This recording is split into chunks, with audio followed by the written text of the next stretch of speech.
Hi guys, welcome back to my content. My name is Yurika De Leon and 12 years old.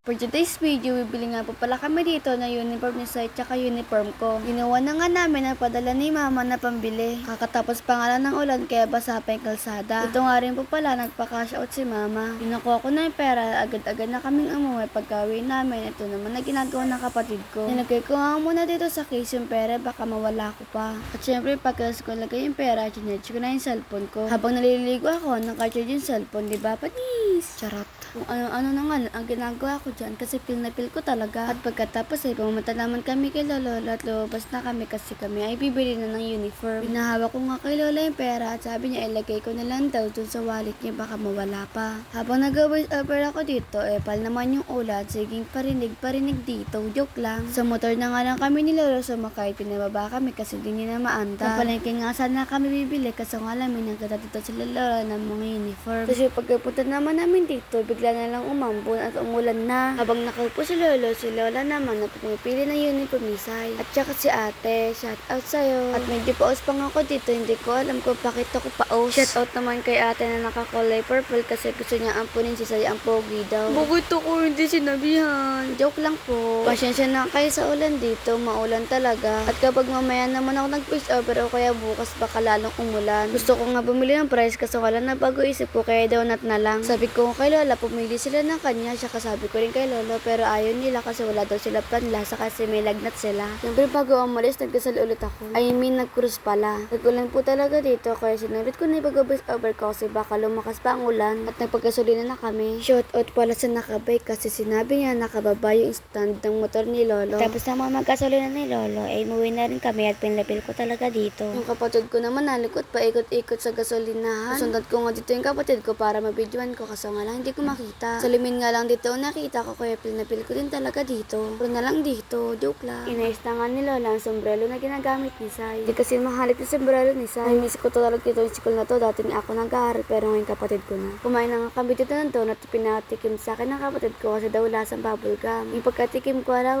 nga lasang bubblegum nga. Tapos hindi nga ubos kaya binigay ko din lang sa kaibigan yung nasa JR. Hindi ko nga alam kung anong tawag sa kinakain ko na donut ay talaga pinaka-paborito kong donut. At yung naubos ko naman ito yung donut ay pinasukat ko naman kay sa uniform niya. Hindi nga namin napansin na mahaba pala yung medyas niya, pil na pa. At syempre ako naman nasusukat. First time ko lang talaga masuot ang uniform ng high school. Kaya't excited na ako sa pasukan. Pil ko nga rin pala dito yung suot ko. Parang babae tuloy yung kapatid ko sa medyas niya. Pero okay na yan, siguro pag pumili kami ng bag ay bumili rin kami na panglalaki niya medyas. Type ko nga rin pala yung may mga heels na sandals. At sapatos din na mataas. Yun, sinand ko naman kay mama yung picture na to. Sabi sa akin ni mama, pambabae daw yung medyas niya. Doon ko rin napansin sa picture niya, diba? Nandito nga kami sa bahay ng lola ko. Ako wala akong picture kaya in-screenshot ko na lang yung video ko. Ito nga pala yung picture na in-screenshot ko lang. Nagagaraan nga ako sa mukha ko kaya gusto kong takpan. Pero yun na lang pansinin yung mukha ko, yung body na lang. Hindi nga rin ni lola na ayos yung higaan dito kasi sinabi ko talaga. Bumili na kami kasi baka umulan pa. Sabi naman ni lola, sige tara na. Kaya hindi na nakapaglinis.